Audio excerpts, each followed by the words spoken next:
Welcome to the Wisconsin Vegetable Gardener Extra. I'm Holly Baird.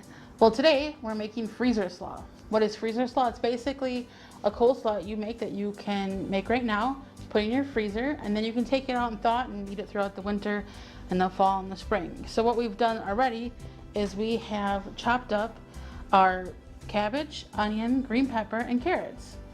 And we used a combination of purple cabbage and regular white or green cabbage. And then we had a lot of carrots, and they were about to go bad, so we tossed them in there as well. It's not really going to affect the taste. And what we did is we mixed it with some salt, and I'll put the recipe on our website, which is thewisconsinvegetablegardener.com. But we added the salt, and then we mixed it up, and we let it sit for about 3 hours. Now, if you see a lot of water, ours doesn't have a lot of water, but if you see a lot of water in there, you can drain it before you add the liquid to it. So what I'm going to do now is I'm going to make the liquid. So I'm just going to set that aside. And in here I have some water. I'm going to add to it the vinegar. And then we're going to add some spices. I like to do a combination of ground pepper. This is a coarse ground pepper.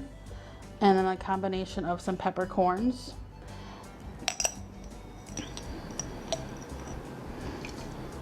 And then you're going to do some mustard seed. I do a little bit extra, generally, because that's how I like it. Some people will add celery seeds or celery salts to it. I don't add that. And like I said, I'll make sure I put the recipe on our website for you. And then you add the sugar. And what you're going to do is just cook this down on the stove. And we're going to get that over there in just a minute. You want to stir it real well first before you start cooking it down.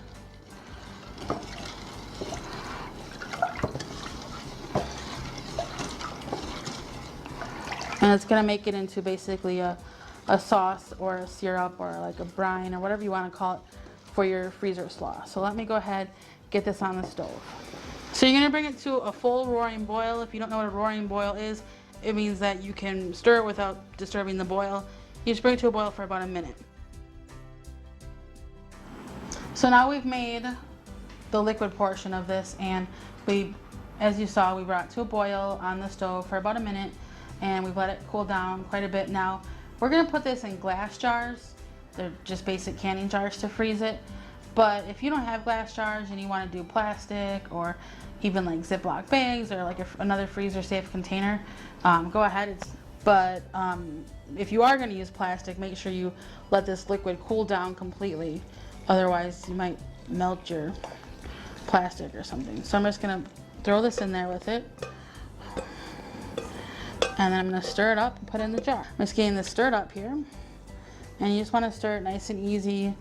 Don't get it all over yourself or your kitchen or whatever.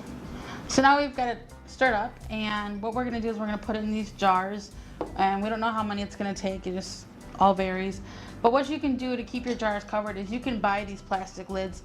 You can find them anywhere you're finding your canning goods, and we like them for using in the freezer. But if you don't want to buy them, then you can just take your regular canning jar lids and you can use them. Now say, like for example, you opened up a can of jam and you ate it and you want to reuse the lid for freezing, you can do that. But don't reuse it for canning, but if you want to reuse it for freezing, that's a good reusing idea as well. So let me go ahead and get this put in here.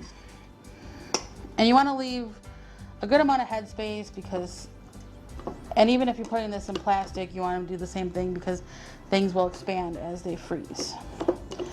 As you can see, we filled up about 5 jars.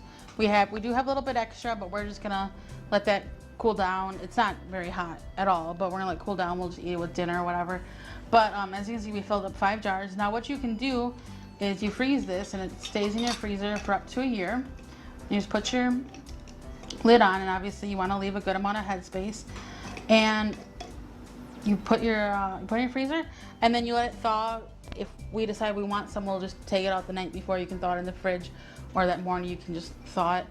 And then if you want like a creamy coleslaw, you can drain it. Just take a more fine mesh strainer, dump it in there, shake it, drain it, put it back in a bowl, add some little bit of mayonnaise to it. So I've seen people add mustard to it, and a combination of mustard and mayonnaise. So you know, you can kind of play around with it, or you can just eat it as is. It's good either way. And there you go. It's something that you can do. You don't need a canner to do it. You can just go ahead and put it in a jar, reusable plastic container, something that you can use that's freezer safe to reuse it, and it's something you can enjoy all winter long.